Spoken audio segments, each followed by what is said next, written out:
I didn't really nail his turban or whatever you'd call it that well. This feels like it's all too tall on his head. And something about the eyes is bugging me. I mean, if I'm gonna do it, let's do it. Well, actually, I'm going to redo the search because I need to get an image of the guy with his eyes open. Actually, there we go.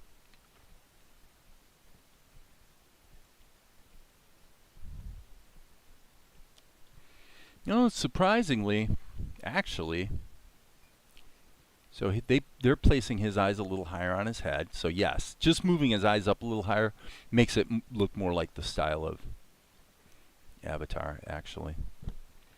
Okay, and then this is too low, actually. He's more like this, with a little bit of shading under his nose.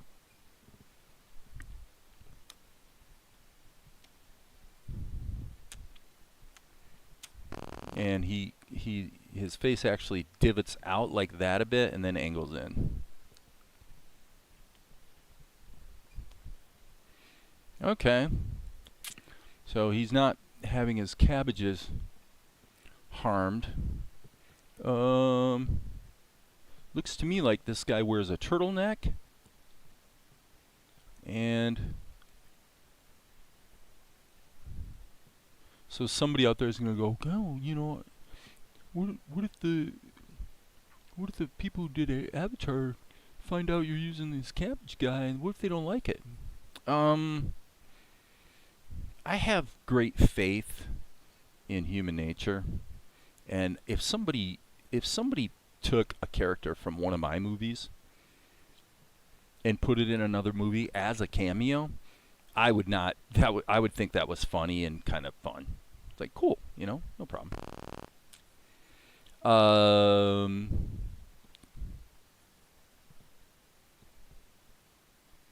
And plus, changing this character to something else, if I ever had to, is a doddle. You know, it's very quick and easy to do. So I feel like I want him to have just a little bit more age.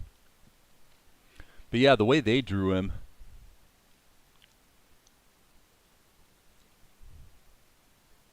be something like that. That would pretty much be the cabbage guy. So for those who are new today, who don't know why the cabbage guy is there, let me show you. The idea is that the town of Gripson is swarming with soldiers, and I don't want to have to animate 10,000 people walking around on the street. So I had to figure out a way to tell the story that gets me there without having to work too hard. Well, we have a close-up of the sign that says "Welcome to Gripson." And then we pull out to see the sound. The town is actually fairly desolate, which makes sense. If people knew that the soldiers were due to be sort of converging on the town, they might actually stay in their homes because they don't know exactly what's going on. But then off in the distance, somebody comes around. It's the cabbage guy. And what does he see? This is what he sees. He sees the soldiers coming. And then we immediately cut to a shot like this, where the soldiers come together on the street in close-up. And what we've done is we've effectively tricked the audience into feeling like there's a lot of activity on the street, when in fact there's really not very much at all. This is the tavern keeper, by the way, in the background, looking through the window.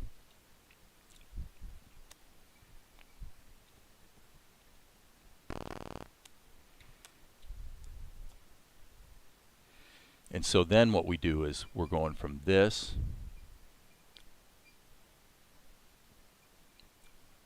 to this. We're zooming in. So they're having their conversation on the street. Then we zoom in to this, and now the tavern keeper turns to his underling, who's kind of a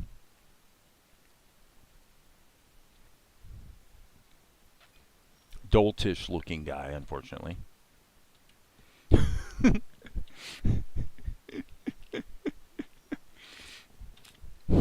Love that guy.